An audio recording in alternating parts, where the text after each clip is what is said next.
Alors l'action que j'aimerais développer ou pérenniser, il y en a une qui date depuis très longtemps, c'est les journées de l'environnement à Coublevis, qui, à notre avis, Patrick Varin et son équipe, montrent bien ce qu'on voudrait faire dans le Coublevis durable, c'est-à-dire un de nos 6 items qu'on a à développer dans notre programme. En effet, dans Coublevis, dans ces journées de l'environnement, si on regarde bien, ce sont des petits gestes réguliers qui sont rappelés chaque année aux Coublevitain qui viennent participer et qu'on aimerait encore voir plus nombreux, de petits gestes du quotidien pour préserver l'environnement.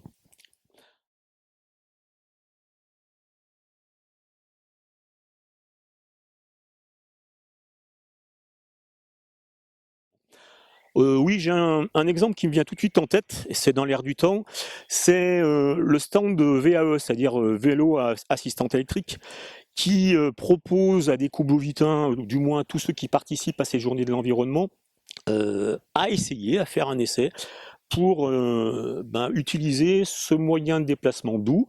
Euh, et effectivement, nous, dans notre liste avec Patrick, on voudrait mettre en avant un petit peu ces différents modes de déplacement en proposant à l'avenir de créer des pistes cyclables et évidemment en utilisant tout ce qui a été fait par le comité piéton cycle qui a été déjà mis en avant dans les mandatures précédentes, en lien avec le plan vélo de la CAPV à Voiron.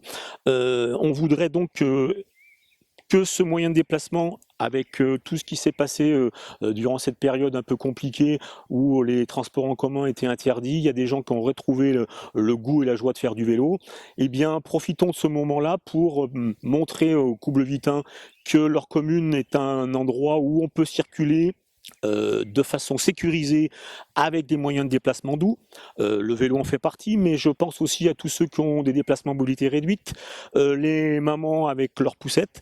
C'est pourquoi on voudrait mettre en place, donc d'une premier temps, les pistes cyclables, ne serait-ce qu'avec un marquage au sol vert, comme on en trouve dans de nombreuses communes, notamment par exemple à Annecy, pour pas la citer.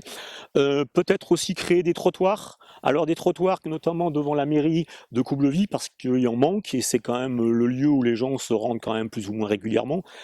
Alors certains diront que les trottoirs, c'est encore bétoniser la commune. Alors pas du tout. On pourrait faire comme dans la rue du Bérard, sur la partie droite, quand on vient de Voiron.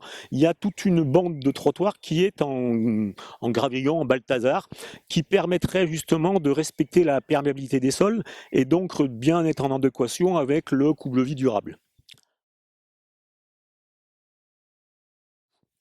L'automobile, au contraire, elle a toute sa part, puisque personne ne peut se déplacer sans moyen de transport comme l'automobile, puisque les gens se déplacent. Beaucoup de gens vivent à Coublevis, mais travaillent dans les agglomérations autour, notamment à Grenoble. Donc évidemment, il ne faut pas oublier les conducteurs et les gens qui travaillent. Simplement, il faudrait peut-être réfléchir à un plan de circulation, du moins le développer ou continuer à faire ce qui est fait sur le secteur de la route de la Buisse. Peut-être là encore une fois, comme on l'a dit dans des vidéos précédentes, solliciter les Coblivitains par un comité qui pourrait être un comité de plan de circulation, appelons-le comme ça aujourd'hui, pour que tout le monde soit partie prenante dans cette réalisation, car on sait bien que lorsqu'on met en place un plan de circulation, il y a des gens qui sont pour, il y a des gens qui sont contre, parce qu'inéluctablement, on a des impacts devant la fréquentation devant chez nous, etc., etc. Donc c'est pas toujours évident. Mais en tout cas, mettre au moins des zones 30, comme il en existe déjà rue du Bérard, comme il en existe devant la pharmacie et la place du 19 mars, peut-être encore une fois réfléchir à d'autres endroits où on pourrait mettre des zones 30, toujours en concertation avec ce comité qu'on pourrait créer pour permettre aux Coblevitains de participer à ce plan de circulation.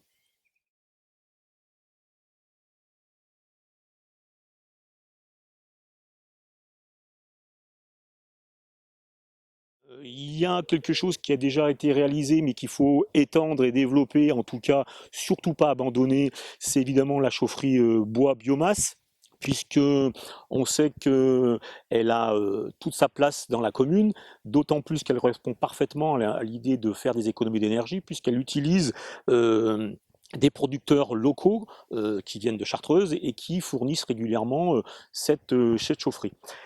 Toujours dans cet ordre d'idées, on voudrait continuer à installer des panneaux photovoltaïques, comme ça a été fait précédemment sur l'école d'Orgeoise. Alors ça a un avantage puisqu'on permet de revendre l'énergie à Enedis.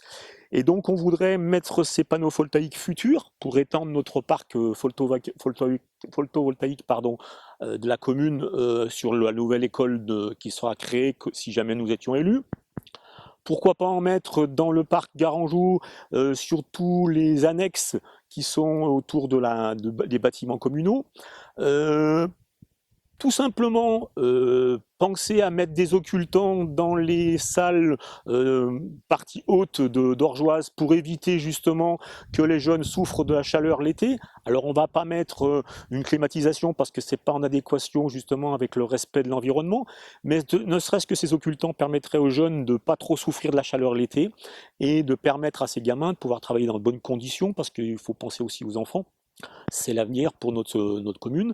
On pourrait penser aussi à isoler le Bérard, puisque nous, dans notre réalisation, on crée une nouvelle école, mais on n'oublierait pas le Bérard, c'est-à-dire qu'il faudrait bien sûr isoler pour faire des économies d'énergie substantielles. Et enfin, un vaste chantier, si on avait les moyens, et on fera en sorte de les avoir si on peut, c'est d'isoler la toiture de la mairie, pour là encore faire des économies d'énergie. On ne va pas chercher des choses très compliquées, c'est vrai, mais par contre, sur ces différents points qu'on vient d'aborder, on est maître, on a des prises, la chaufferie marche bien, les panneaux photovoltaïques sont tout à fait gérables, et les isolations, c'est des choses qu'on maîtrise. Allons pas chercher des choses compliquées quand on peut faire simple.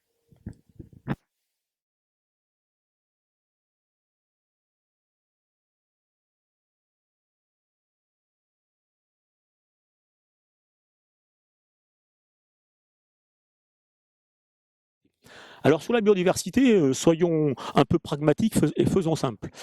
Il y a des choses que l'on peut faire de manière, encore une fois, là, à moindre coût, tout à fait réalisable. Par exemple, installer des nichoirs dans les parcs, dans les écoles, en faisant intervenir par exemple la LPO, c'est-à-dire la Ligue de la protection des oiseaux, l'association Pivert, c'est-à-dire des ornithologues qui nous permettrait de sensibiliser les élèves à observer déjà la nature et en même temps à la préserver, parce que quand on la connaît, on la préserve.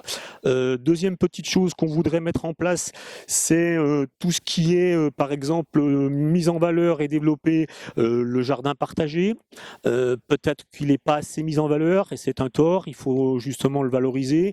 Et pourquoi pas faire un concours avec le biojardin ? Ça pourrait être une émulation pour les deux jardins qui sont sur Coublevis et qui mettent en avant les Coublevitains dans la réalisation de leurs récoltes. Bien sûr, il faudrait créer peut-être une journée qu'on pourrait appeler plantes et arbres de nos régions, qui permettrait aux Coublevitains de planter un petit peu local, et éviter de planter des choses qui peuvent avoir des incidences sur la biodiversité. Je pense notamment les palmiers, c'est sympa, mais est-ce que c'est un arbre dans nos régions? Pas encore, même si, encore une fois, avec le réchauffement climatique, il y a une multitude d'essences qui peuvent se planter chez nous, qui ne se plantaient pas il y a 20 ans. Mais peut-être faire une journée comme ça, où pourquoi pas les Coublevitains pourraient s'échanger des plants, des graines de plantes locales. Je ne pense pas, et on ne pense pas avec Patrick Varin et son équipe, on ne pense pas que ça soit concurrent à la journée de l'environnement. Je reviens à ce que je disais au départ de mon interview. Les journées de l'environnement, encore une fois, sont très importantes parce qu'elles permettent de donner tout un sens à ces gestes qu'on est en train de proposer. Bien sûr, on pourrait travailler sur tout ce qui est installation proche des lieux communs ou des commerces de Coublevis, par exemple le petit bout de Chartreuse, installer des bancs avec des essences locales. On pourrait bien sûr travailler aussi sur tout ce qui est récupération de l'eau. Le meilleur exemple, c'est la petite mare qui est dans le parc Garangeau, le parc de la mairie. Cette mare-là, elle a des vertus à la fois pédagogiques, mais aussi vertus pour sensibiliser sur l'eau, qui est aussi de plus en plus une ressource intéressante. On pourrait peut-être, mais là je m'avance un petit peu, mais proposer aux Coublevitain d'acheter ou du moins de faire acheter aux Coublevitain des Oyas, c'est-à-dire un système d'irrigation où on n'a pas de perte d'eau, notamment je pense aux 2 jardins.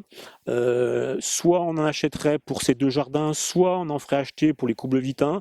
En achetant grande quantité, ça coûte pas trop cher et c'est un excellent moyen pour comment dire, irriguer les plantations.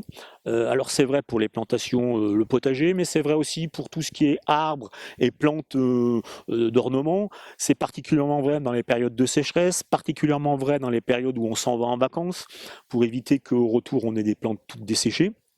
Voilà un petit peu au niveau de la biodiversité ce qu'on pourrait proposer. Bien sûr, il faudrait, mais là on en a déjà beaucoup parlé au niveau de l'urbanisation, on ne va pas y revenir, mais il faut continuer à préserver les tranches vertes et bleues, ces fameuses franges vertes et bleues qui sont les 2 poumons de la commune. Éviter de construire ou du moins réduire les constructions au niveau des hameaux, ce qui est en train de se faire.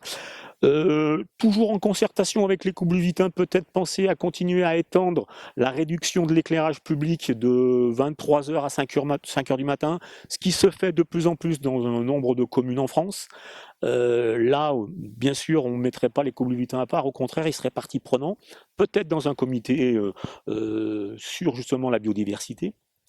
Voilà un petit peu tous les champs des possibles concernant la biodiversité, sachant que malgré tout, chaque fois que nous intervenons de près ou de loin, on intervient au niveau de la biodiversité et que malgré tout, là encore une fois, il ne faut pas vouloir faire compliqué quand on peut faire simple.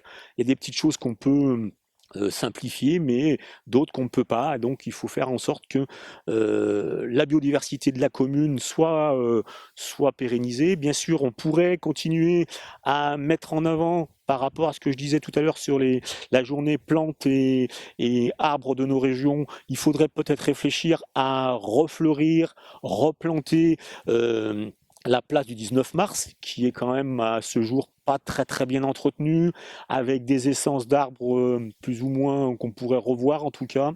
Bien sûr, le parc à côté de cette place a toute sa place, il faut le mettre en avant, le valoriser encore, tout simplement parce que c'est un lieu pour les gens qui habitent le centre-bourg de fraîcheur et de calme et de repos. Donc là, il faut le mettre en avant. Il faut évidemment protéger tous les parcs et les jardins qui sont sur Coublevic. Il y en a quand même quelques-uns, soit des publics, soit des privés. Je pense notamment au parc qui est vers les Pattes de Coublevic, qui est un parc magnifique. Il faut évidemment continuer à l'entretenir, continuer à faire en sorte que les gens puissent y circuler agréablement, quelles que soient ces personnes. Voilà un petit peu ce qu'on voudrait travailler au niveau de la biodiversité. Mais là encore, par rapport à ce qu'on a dit précédemment dans les différentes interviews, il nous paraît important avec Patrick que les Coublevitain soient associés pour peut-être proposer quelque chose de nouveau dans cette préservation de la biodiversité.